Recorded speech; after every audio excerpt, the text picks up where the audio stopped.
How do you define a masterpiece? How do you define a masterpiece? It's kinda tricky and subjective, isn't it? If I was to rate Horizon Zero Dawn, I would give it a 9 out of 10, which is higher than its Metacritic and user score. But would I call it a masterpiece? Well, let's talk games. To be a masterpiece, there's certain elements you must have. You're never gonna be perfect, but you need to be memorable and close, extremely close. And for everyone, it's going to be different. This is an art form, and there's preferences and multiple perspectives to consider. Another man's trash is another man's, yeah, you get the point. But there needs to be a general consensus.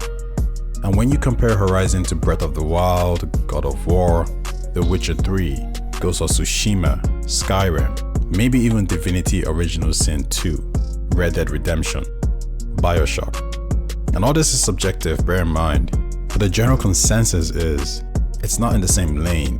It comes up short, just below the margin of error. Just short. And I would agree, for specific reasons. Now, I would pick Horizon over some of those games. It was the hook, the captivating story, and the gameplay that got me. And with that mystery more or less concluded, I'm not too sure where they go from here, story-wise. Which brings me to the only gripe I have with this game. And for some, let's have a back and forth. Let's play a game. Name 3 locations in Horizon Zero Dawn. Name 3 side characters. Take your time. No rush. For those of you who can, bravo. But this isn't a video about you per se, but a general consensus. And the general view says most people who played this game and enjoyed this game can't. Let's go again. Can you name 3 locations from The Witcher 3? Can you name 3 side characters? And if you can, for both franchises, which locations and characters and stories meant more to you? Which ones were more memorable? I haven't played The Witcher in years, but Skellige comes straight to mind. Novigrad comes to mind. The Baron and his wife, Anna, comes straight to mind. And I don't really subscribe to this idea that they're 2 entirely different games, so they can't be compared. And while that's somewhat true, to be a masterpiece, the sum of your parts must make up something memorable and special. And Horizon comes dangerously close with just its mystery, environmental storytelling, and gameplay. Because this will always be more interesting than this or that. Because pulling this off doesn't just look good, but feels good. And this will always feel and look better than this or that.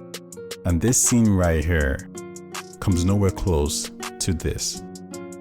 But with that said, and you may disagree, but it falls short of that title, that claim. It does something new and it does it well. But the feeling isn't the same when you play this. Not subjective, but objective. The general consensus. So from what we saw in the gameplay, I'm blown. But I don't really want to talk about that because that's expected. I'm more concerned in these stories, in this guy. Will I remember him in the time to come? Will the memories of this game only be tied to what I do, what I ride, or what I accomplish? Or will there be places that brings me back? Will these accents take me back? Will these locations say something? Will I think of these stories years later? When we talk about Zelda, Ghost of Tsushima, and God of War, The Last of Us, will this game be mentioned among them? Will Horizon Zero West be a masterpiece? And if the original game is to you, that's great.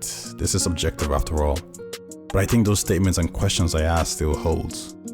Horizon is a great game, but it's missing something. To be a masterpiece, objectively, the sum of your parts must be memorable, the good and the bad. And the Horizon franchise is dangerously close, objectively.